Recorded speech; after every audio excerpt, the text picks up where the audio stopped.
Ruthless gunmen overpower defenseless victims and haul away a motherlode of cash.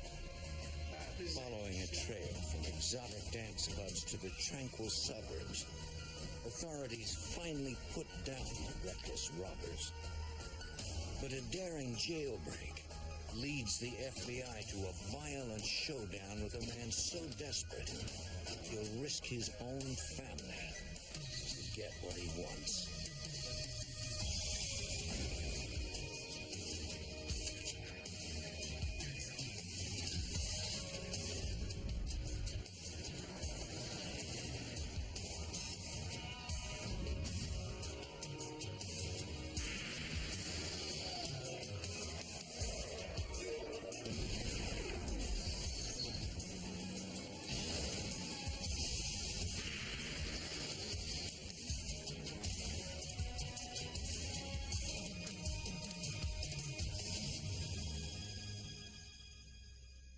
In Las Vegas, a gang of robbers target an ATM repository and hit the jackpot. They take over $1 million in cash, the largest heist in Las Vegas history. I'm Jim Kallstrom, former head of the FBI's New York office. The robbery was well planned and precisely executed. The FBI and local police struggled to identify and track a desperate criminal whose tendency for violence turned a robbery into a case of murder.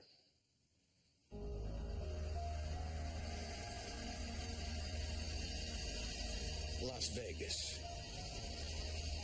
a gambler's paradise, where even criminals sometimes try their luck.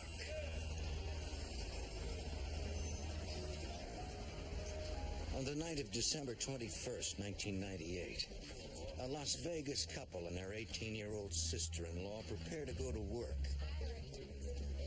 The family owns a janitorial service that cleans commercial buildings. Suddenly, two masked gunmen rush up and force them inside their own van.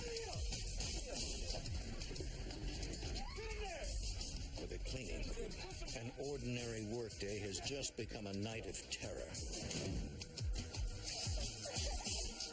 The gunmen blindfold and tie up their three captives.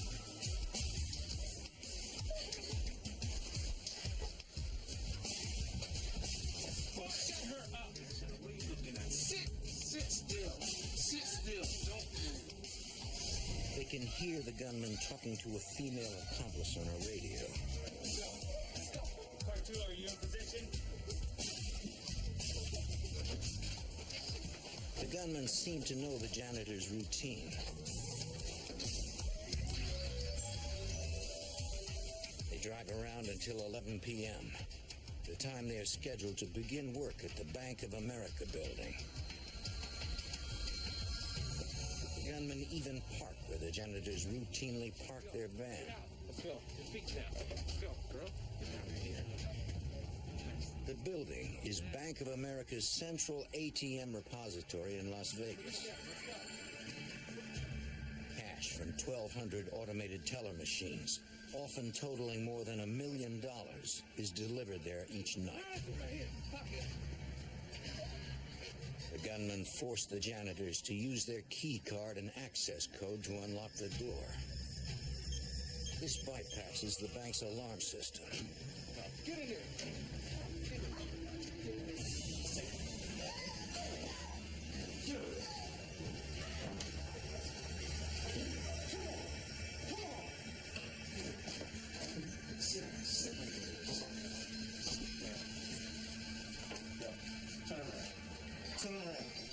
The gunmen release the couple and order them to clean the building as they normally would.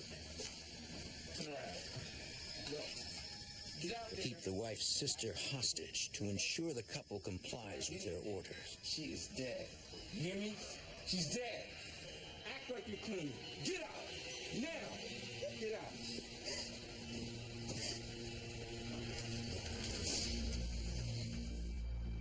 At 11:30 p.m., an armored car arrives to pick up the night's cash deposit.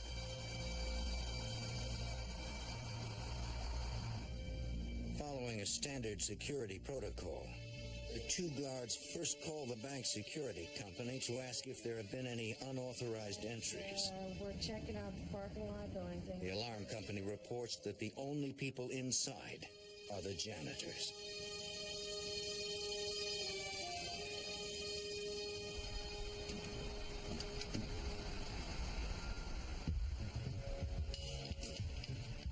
The only vehicle the guards see in the parking lot is the janitor's van.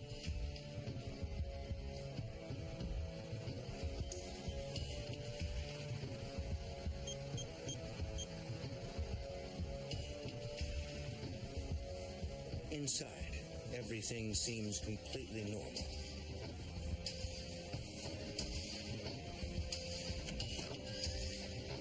The janitors are too terrified to say anything.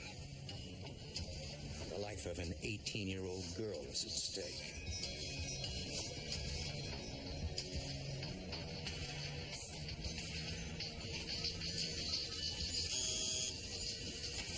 The guards open the vault containing $1,088,000, shrink-wrapped and ready for pickup.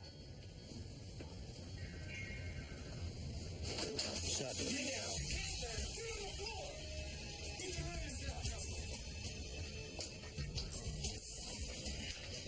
as the gunmen disarm the guards, Stay down. one of them accidentally discharges his weapon. The bullet ricochets off the floor and hits one guard in the chest. Come on, let's go. Hang on.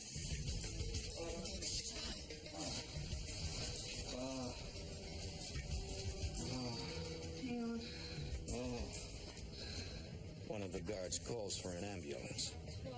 My partner's down. He's been shot. I need an ambulance. Quick, please. Please.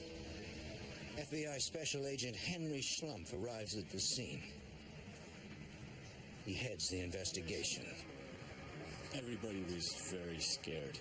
And, it took a little while to calm everybody down and to get a story as to what exactly happened.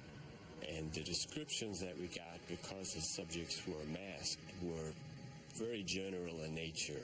We were looking for two males who were either white, black, or Hispanic, 6 foot, 6'3", and about 200 pounds. That was basically all the description that we had.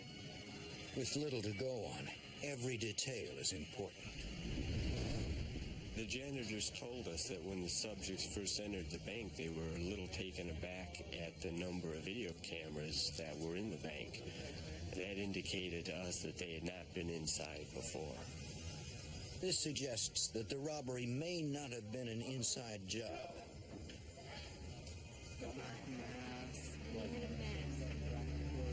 Agents interview a truck driver who witnessed the robbers leaving the depository. Turned over to here, I saw two guys just... The truck driver was making a late-night delivery to a nearby store. He saw two men run out of the depository and throw some bags in the back of a white Chevy S10 pickup truck. And they just took off in that direction. Authorities begin searching for the getaway truck. I put out the announcement for all responding units to look for a white Chevy S10 pickup truck. It wasn't very long after that vehicle was found about a quarter of a mile from the depository and just parked on a residential street. Investigators run the truck's plates. Ironically, the truck is a police maintenance vehicle that was stolen from a Las Vegas Metro Police lot 1 week earlier. Investigators begin questioning neighbors, including a woman whose home is closest to where the truck is parked. She hadn't seen anybody get out of the pickup truck, but earlier in the evening, there had been another truck parked in the same place.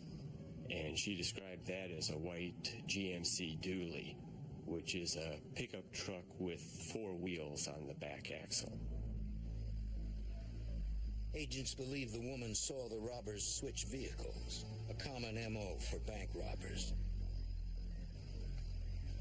They issue an APB for the white GMC truck.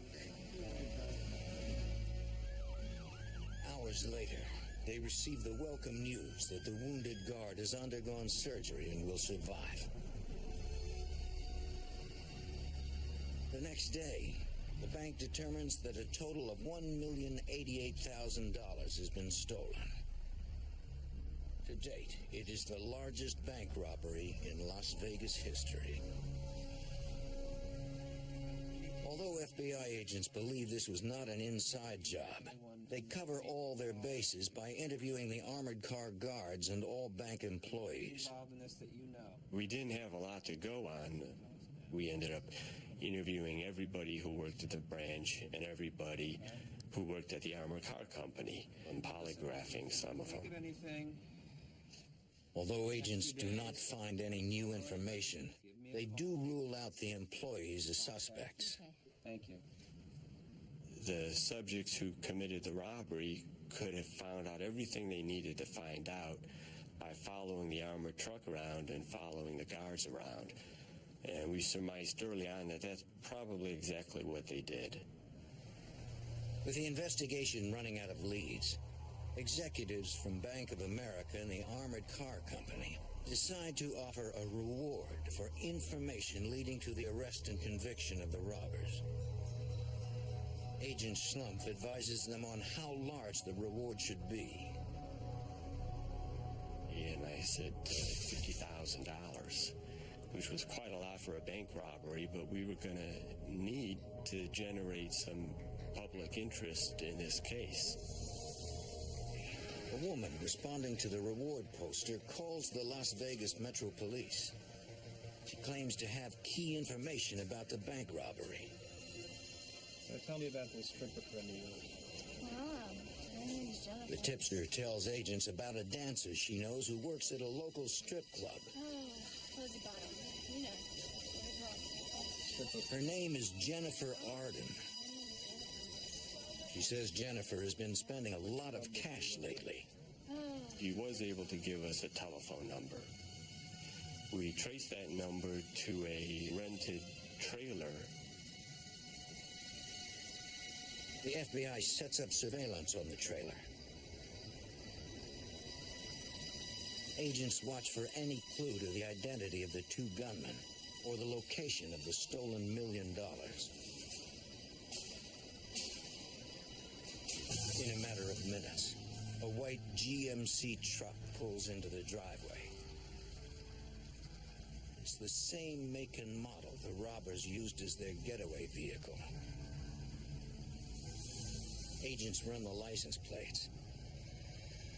According to the Department of Motor Vehicles, the truck is registered in Las Vegas to Timothy Blackburn.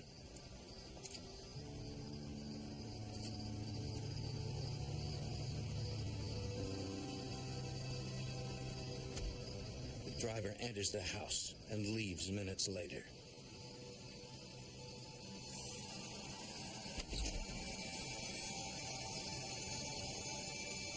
The surveillance team immediately notifies Agent Schlumpf. The sighting of the GMC pickup gave us enough probable cause to get a warrant for the trailer.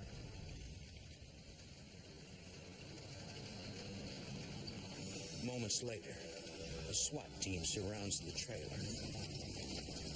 To serve the warrant, we brought a lot of people with us because we knew we were looking for armed and dangerous subjects. They had already shot one person. We knocked on the door of the trailer and nobody answered, so we kicked the door open and served the search warrant. The SWAT team finds one man in the trailer. He identifies himself as Riley Bates. He reveals that Jennifer is his girlfriend. One team of agents begins searching the trailer for evidence, while another heads to the strip club to question Jennifer. FBI, I'd like to ask you 3 questions, please. About what? You've been spending an awful lot of money. The exotic dancer told us that the the money was her money that she had made over the past 4 years dancing, and that she didn't know anything about a robbery or anything else. Back at the trailer, agents continue to search for clues. In the bedroom, they find a heavy-duty combination safe. It looks brand new. Yeah, the trailer was filled with trash, and it was not the kind of place where you would expect anybody with any money to be living.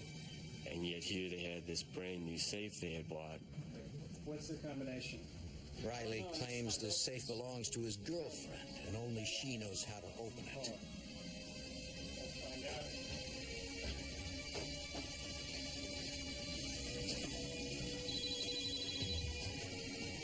Agent Durham, may I help you?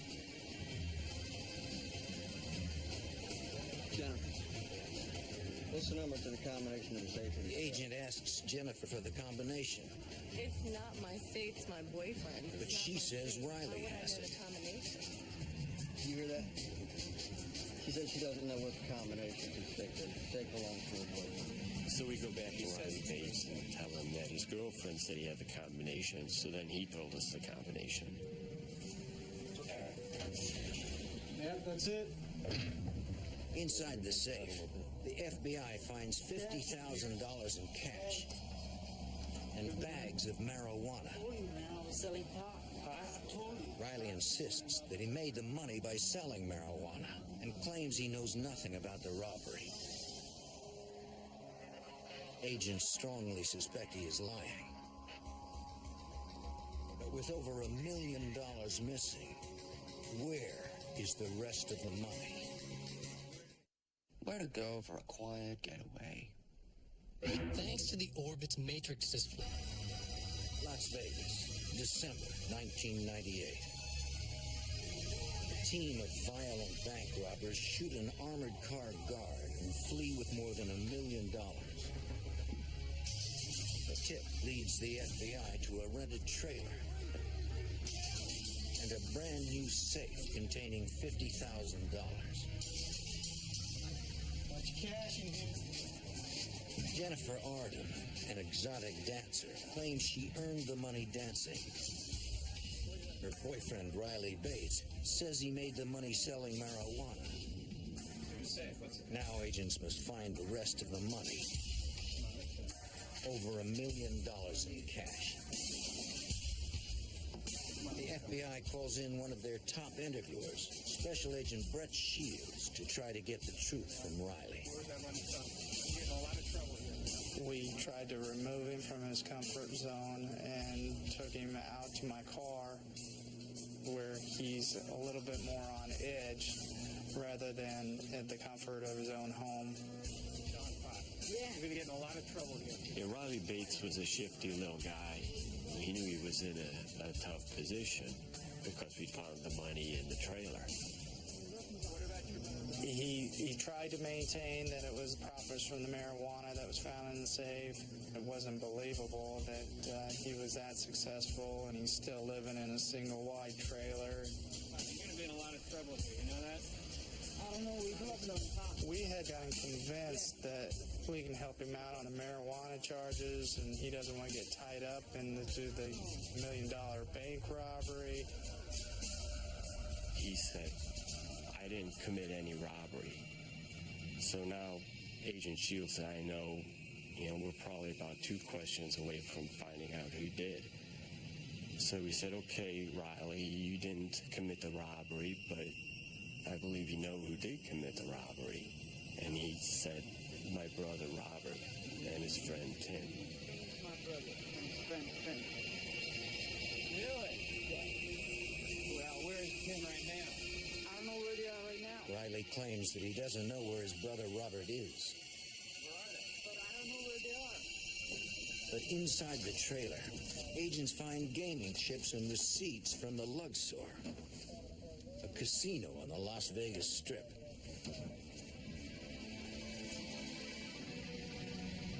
So we sent a couple agents to the Luxor, and they contacted management, and sure enough, Robert Bates was staying there.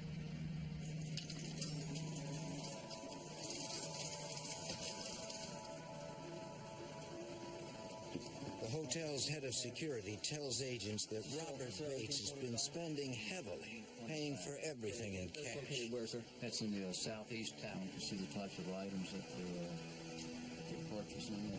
Judging from his guest portfolio at the Luxor, Robert Bates had been just partying constantly since the night of the robbery. The two agents stake out Bates's hotel room until he returns. He was on some kind of drugs. There's no point in trying to interview someone if they're stoned on whatever he was on. Bring your hand back, Mark. Inside Bates's hotel room, agents find drugs, a gun, and $5,000 in cash. With nearly $1 million still missing, agents now concentrate on the second suspect named by Riley Bates, his brother's friend, Tim Blackburn. We set up surveillance on Timothy Blackburn's house. So we had police and FBI agents surrounding the house. They decide to approach Blackburn but proceed cautiously. He's been investigated for armed robbery in the past and is considered highly dangerous. Tim Blackburn was about 26 years old, 6'3", 230 pounds. He was a martial arts expert, and he liked fighting, and he liked guns. He was an accomplished marksman.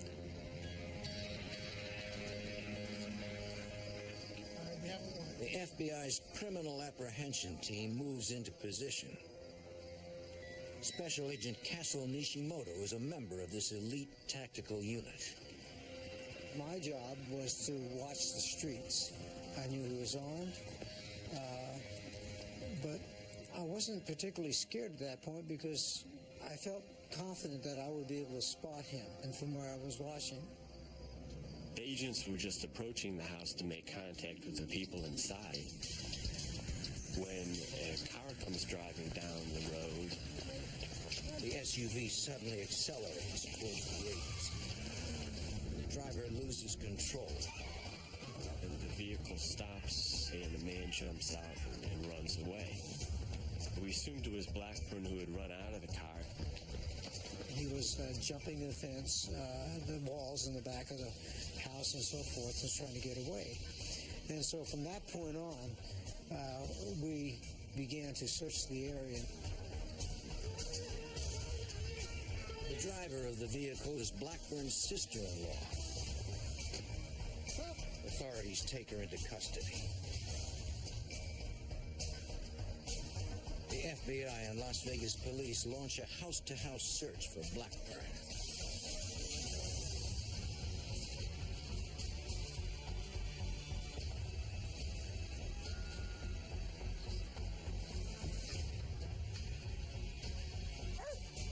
Two blocks away, a canine unit picks up the fugitive's scent.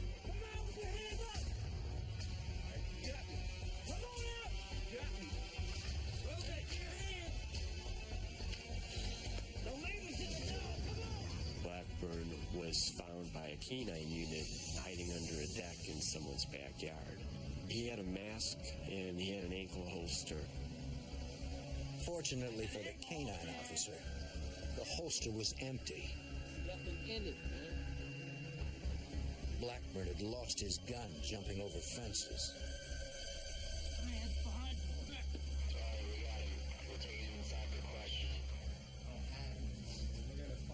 Investigators searched the suspect's home while agents questioned Tim Blackburn and his wife, Sophia. Because I know that you know what's going on. I know that you know where the money is. Can you tell us where the money is now, where it's been put? They offer Blackburn a reduced sentence if he will admit to the robbery. I don't have any money. If you don't see it, it's not here. He refuses. Investigators continue to search the house. An evidence response search is very methodical. It's not just everybody running around to where they think something might be hidden. Everything is photographed first, and then the search progresses room by room, and then the outside is usually done at the end. They find some flex cuffs, like were the same types that the janitors had been bound with, and they found some walkie-talkies and some other surveillance equipment. I got something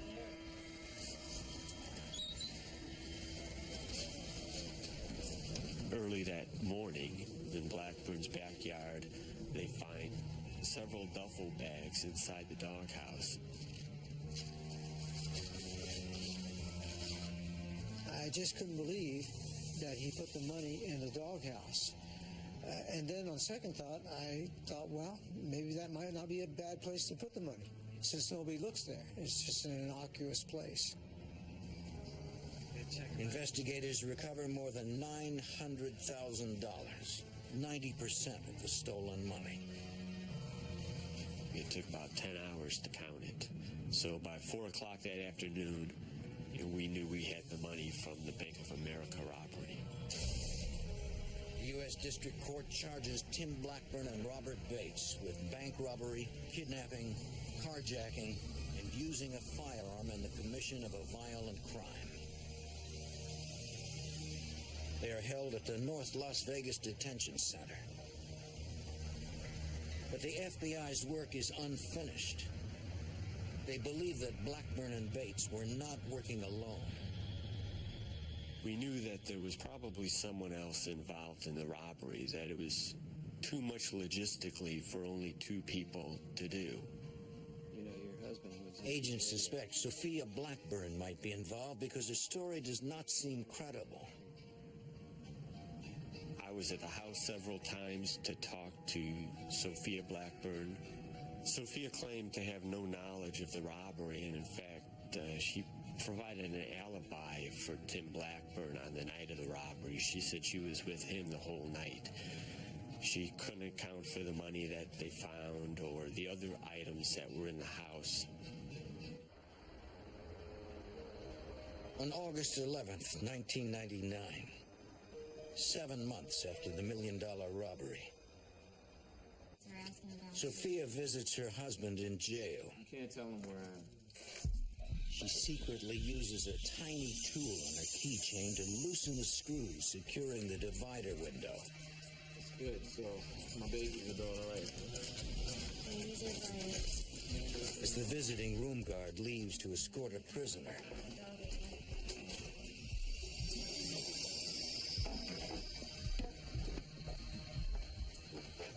Blackburn removes the bulletproof glass.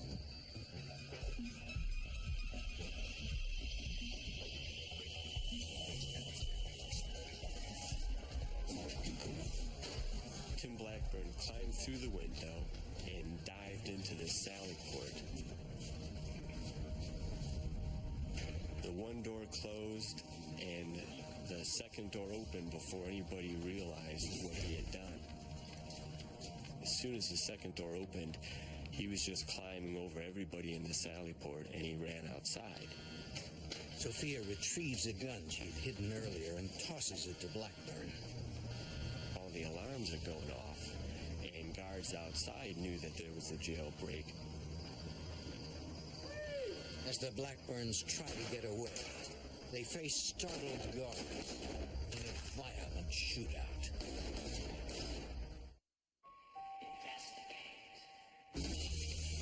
August 11th, 1999.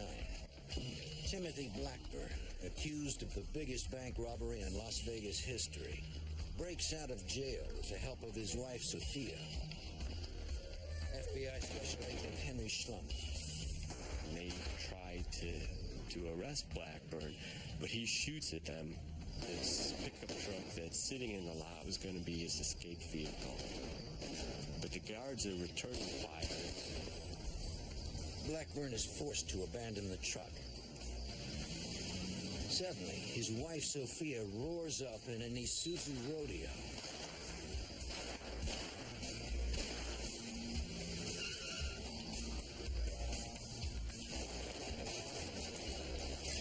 In a matter of seconds, they are out of range. Looking for leads, FBI agents Henry Schlumpf and Brett Shields track down the suspect's relatives. Blackburn was going to have to go someplace to get some help. Agents check out an apartment building where Blackburn's sister-in-law lives.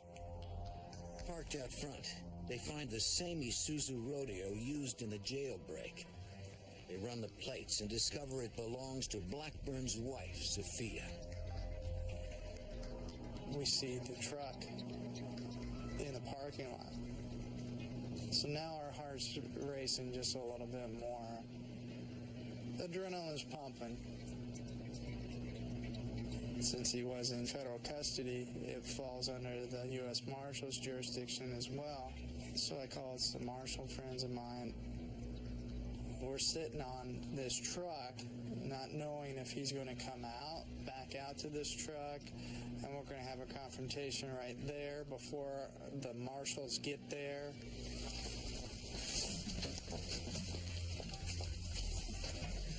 After a few tense moments, U.S. Marshals arrive to help FBI agents raid the apartment. Step outside.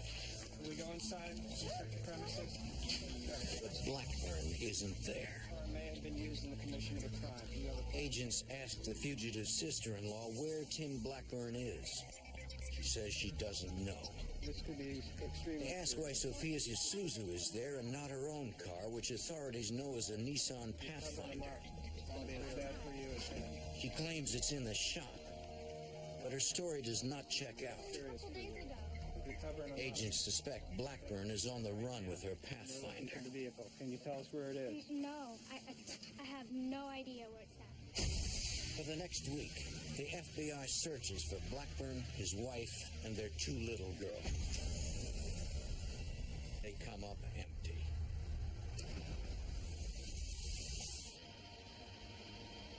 Law enforcement pursues the dangerous fugitive with every available resource. We had about 40 agents, police, marshals, Henderson Police Department, detention center people. We got everybody together. We divided up into teams. And what we were going to do was interview every one of Blackburn's associates, search every house, find every vehicle that he could possibly have access to.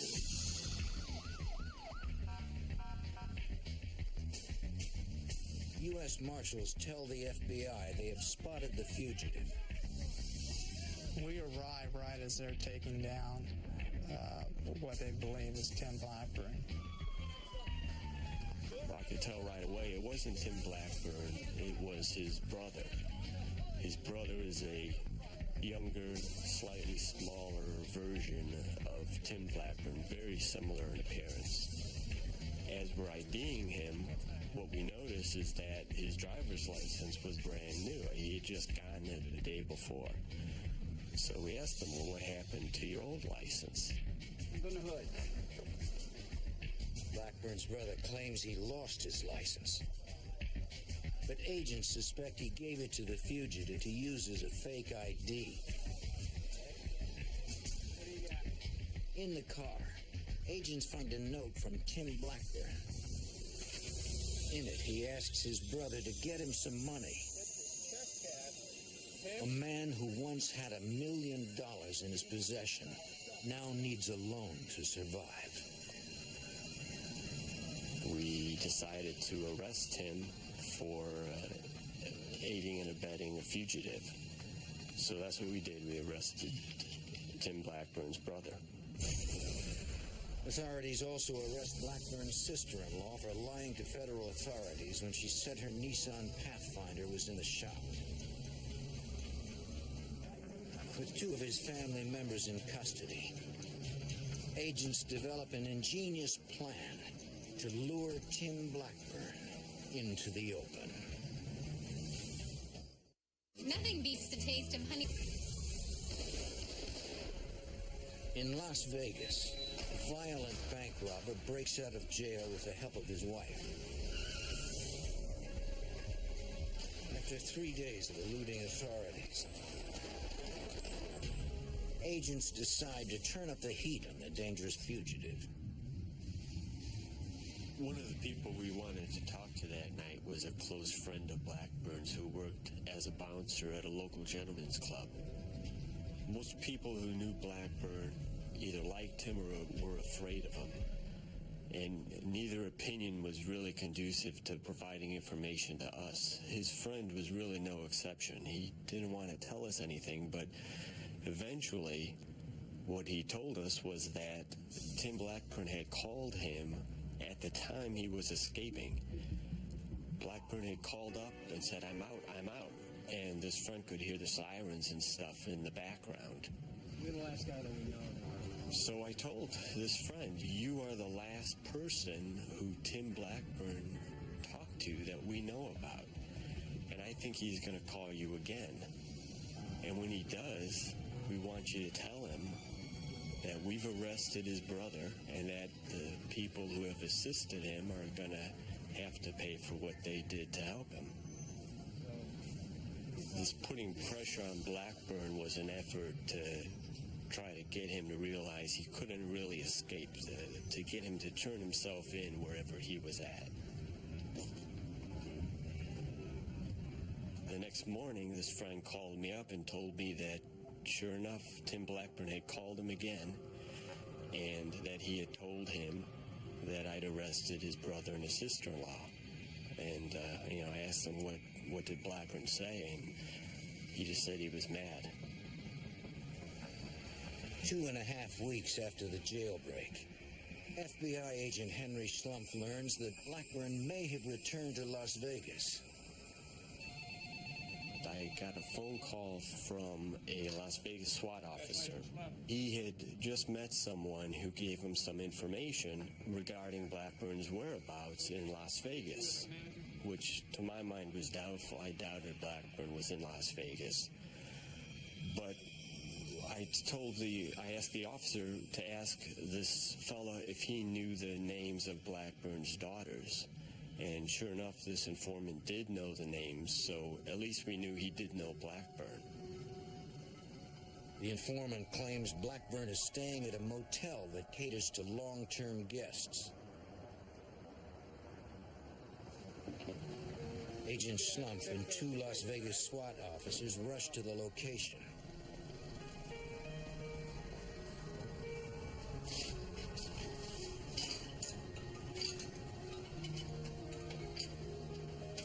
You seen these 2 before?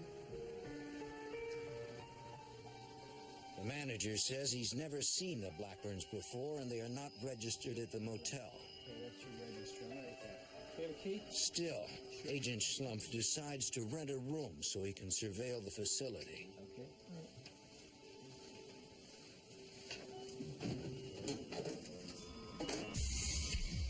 SWAT officers call in the license plates of every vehicle in the parking lot. None of them are reported as either stolen or owned by any of Blackburn's relatives. The motel tip is beginning to look like another false lead. The FBI does not give up. They begin checking every apartment. So what we decided to do was to perform a ruse. We would have a complex security guard just start knocking on doors and notifying the residents of noise complaints.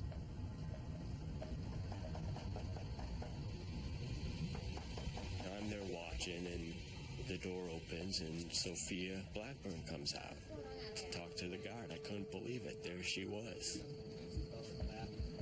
She looked happy and smiling and well-rested, better than I'd ever seen her. She did not look like she'd been on the run for 17 days. Suspecting that Blackburn is hiding in the apartment, Agent Schlumpf calls for immediate backup. The criminal apprehension team in Las Vegas SWAT arrived within minutes. SWAT responded right away. More agents came, and a lot of patrol units, marshals came.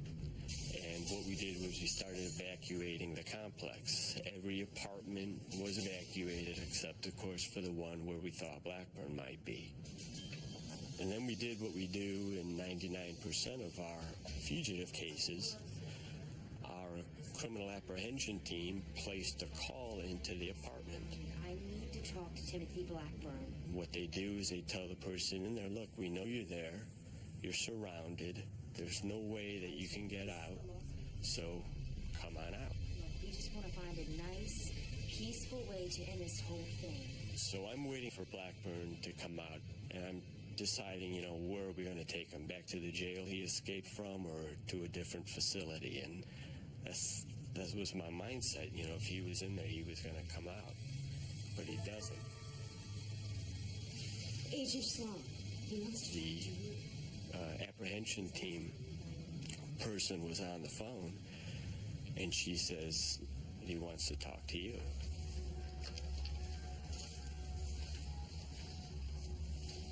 Hello, Tim.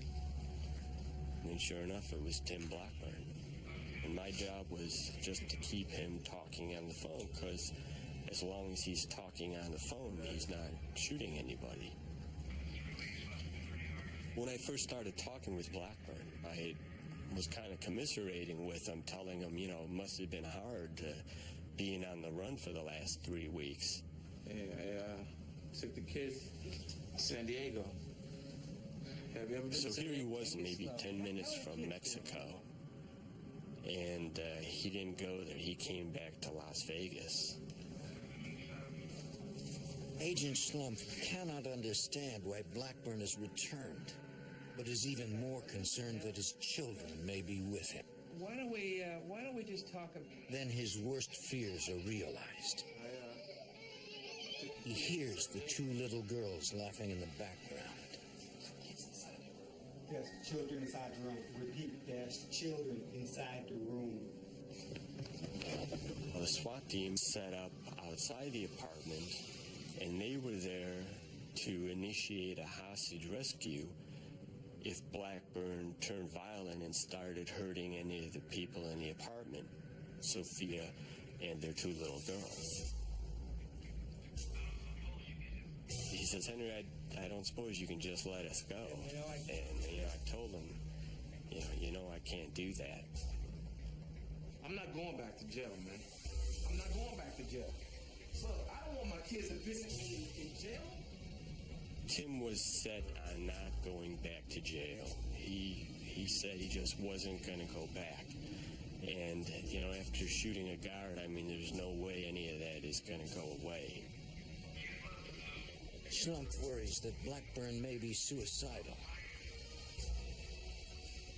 Hey, Tim, time to come in, buddy. Authorities now face a dangerous scenario. A hostage barricade situation involving an armed man, his wife, and two small children. Look, I'm not going back, man. That's just it. I'm not going back to jail. I'm not going back. The FBI and police SWAT teams surround a motel just off the Strip in Las Vegas.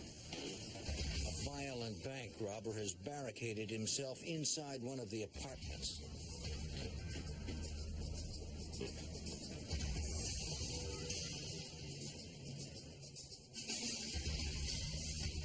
not going back, man. Tim Blackburn is armed and emotional. Inside the room with him are his wife Sophia and his two daughters. Oh, you came back? FBI agent Henry Schlumpf tries to talk the desperate man into surrendering. Come on out. Although negotiators are present, Blackburn refuses to talk with anyone but Agent Schlumpf, who months earlier had arrested him for bank robbery. I'm not going back to jail, man. I don't want my kids to visit me in jail. Agent Schlumpf pleads with both Blackburn and Sophia to let the children leave the apartment. Sometimes I talked with Sophia and sometimes with Blackburn. It seemed like maybe we were getting a little farther ahead talking with Sophia, but then when we take a break and she talked to Blackburn, we kind of have to start over again. He had a lot of influence with her, because he's her husband. She was afraid that if she were to leave with the children, that Blackburn would kill himself. And, she certainly didn't want that to happen. take breaks, and then I'd call in again. You know, there were highs and lows. Sometimes it seemed like we were making progress. Other times, you know, we took a couple of steps backward.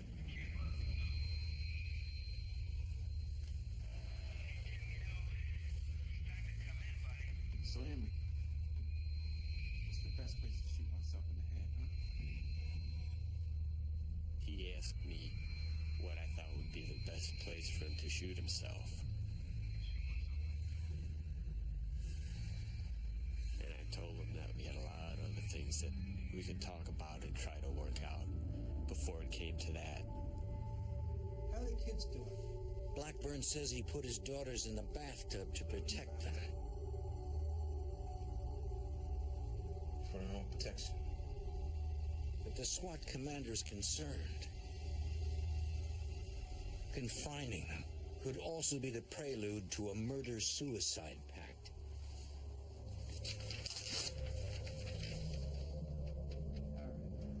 The SWAT team prepares to blow the door in case they need to rescue Sophia and the children.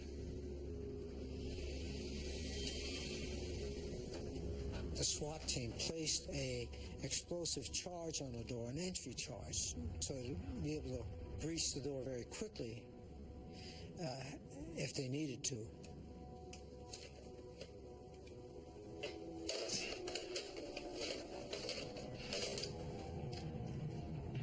After 4 long hours of negotiation,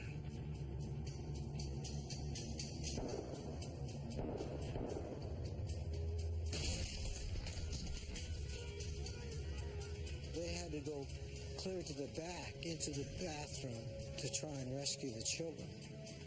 And in this case, fractions of seconds count. They got there just in time to see Blackburn falling down from a self-inflicted gunshot wound.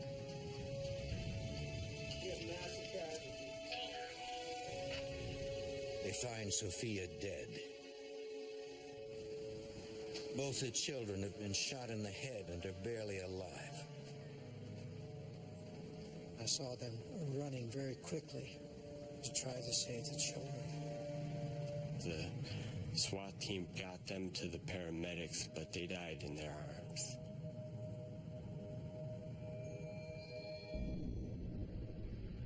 I felt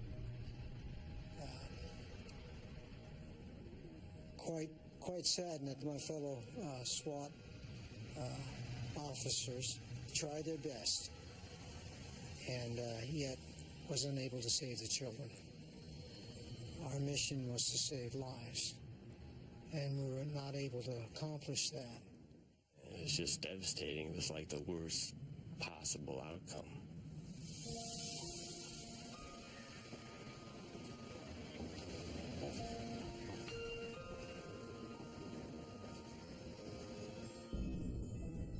The coroner later determines that the shots that killed Blackburn, Sophia, and their 2 little girls were all fired by Blackburn himself.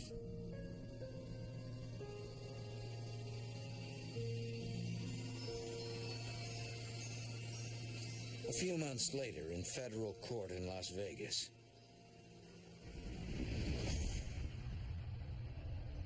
Riley Bates and his girlfriend plead guilty to possessing stolen money. Because of their cooperation, they are sentenced to only a year.